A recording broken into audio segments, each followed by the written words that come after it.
everybody, this is a video to explain what determines the amount of spending that the government does in an economy. And at the moment we're looking at aggregate demand, and we know that government spending is one of the components of aggregate demand, because aggregate demand is consumption plus investment plus government spending plus exports minus imports or net exports.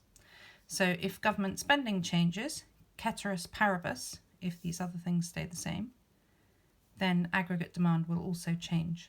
For example, if aggregate demand were to see government spending go up, if consumption, investment and net exports stay exactly the same, then aggregate demand will also go up.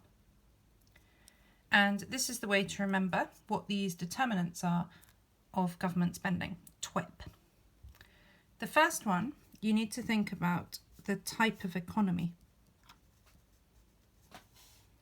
We know that we've got different types of economy. We can have a free market economy, and at the other end of the spectrum we can have a command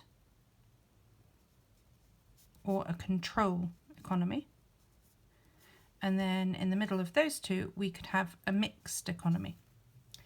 If you have a free market economy and it was a pure free market economy, you'd have no intervention by the government, so you would have no government spending. If you had a command or control economy, that would be that the government control all of the factors of production. Most economies, like the UK, are mixed market economies, and that means a mixed economy means that you have a degree of government intervention. So your resources are allocated by the market mechanism, but you also have some government intervention. So depending on how much government intervention you have will determine a lot of how much government spending there is. The more the government intervenes, the more government spending there will be. The next one to think about is, are you involved in a war? For instance, are you experiencing the threat of terrorist attacks? Are you seeing rising crime? These are all examples of things that the government in most countries, like in the UK, they would start spending more money on things. So for example, they may spend more on defence. They might spend more on defence domestically, exclusively, if there are terrorism attacks threatened in the country. They might spend more money on policing.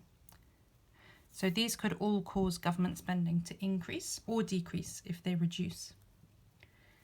The next one, this is very key, is economic activity. So what's happening in the economy? So you might want to look at, where are we in the economic cycle? And remember, in the economic cycle, you can be in a recession where output is falling, and the definition of recession is you have two or more consecutive, directly after one another, quarters of negative economic growth. And if you're in a recession, your output is falling, your unemployment is going up, for example. That's a plus. Also, you could be in a boom in your economy. If you're in a boom, your output is going up, your unemployment is going down, people have jobs, incomes are going up, things are doing well. If you think about a recession or a boom, you can think about two things. One of them is how much tax revenue will the government be able to collect? And the second thing, how much government spending is necessary.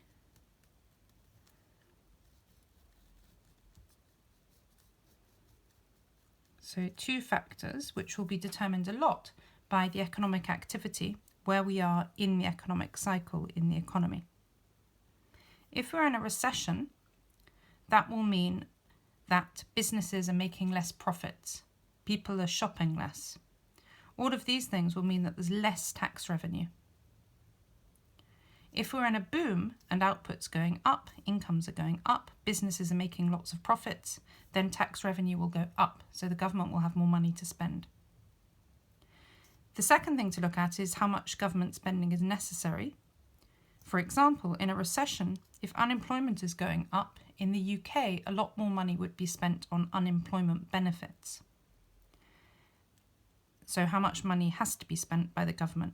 If we're in a boom, unemployment goes down, less people need to receive unemployment benefits, and therefore there's less government spending necessary.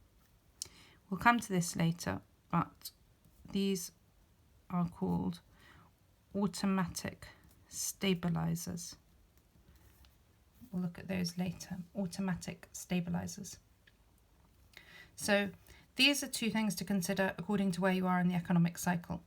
How much money is coming in and how much does the government have to spend? It's important to remember, just because the government's receiving more tax revenue, it doesn't always mean that they'll spend that money. These are separate things, how much money is coming in and how much money is the government choosing to spend. The final determinant of government spending is they may want to please the electorate.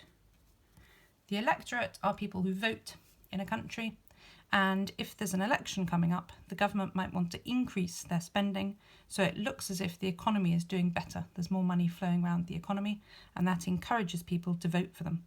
So that could be a reason why government spending goes up.